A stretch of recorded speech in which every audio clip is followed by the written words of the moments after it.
The Symphony of the Silent Wild. Calanthe had always felt the pull of the mountains, a quiet whisper that promised a world untouched by the rush of the city. She pushed back a heavy curtain of mossy vines to find a valley that time had forgotten. It was a place where the air tasted of cedar and the sunlight felt like a warm embrace. At the heart of the valley was a stream that hummed a low, constant tune. Calanthe knelt by the bank, watching the water dance over ancient smooth stones. It was so clear that she could see the shimmering patterns of the sand beneath, shifting like silk in the current. Suddenly, a flash of brilliant blue darted across the water. It was Azure, a tiny bird with wings that seemed to be made of the summer sky. He circled Calanthe once before, landing softly on her outstretched hand, his weight no more than a dandelion seed. Azure took flight again, chirping a melody that sounded like silver bells. He led the way deeper into the woods, darting between the trunks of giant trees that stood like silent guardians of the earth. He moved with a grace that made the wind itself seem clumsy. Calanthe followed, her heart light and her mind open.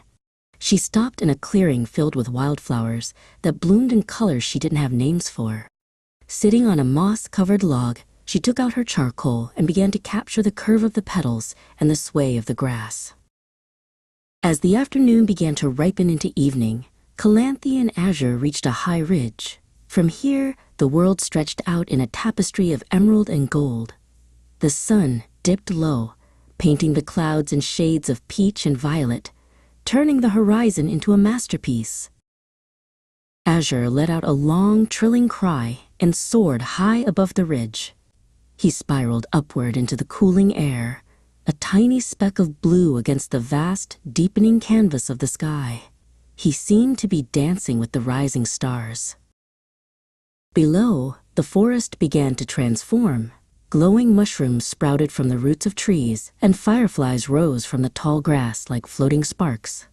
Calanthe walked through the shimmering woods, feeling as though she were moving through a dream made of light. They finally stopped beneath the sweeping branches of a great willow tree. The long, slender leaves brushed against the ground like a curtain. Calanthe leaned back against the trunk, and Azure found a cozy nook in the bark just above her head. As the moon rose, the valley fell into a peaceful silence. Calanthe knew that this beauty was a gift, a reminder that the world is always creating, always breathing,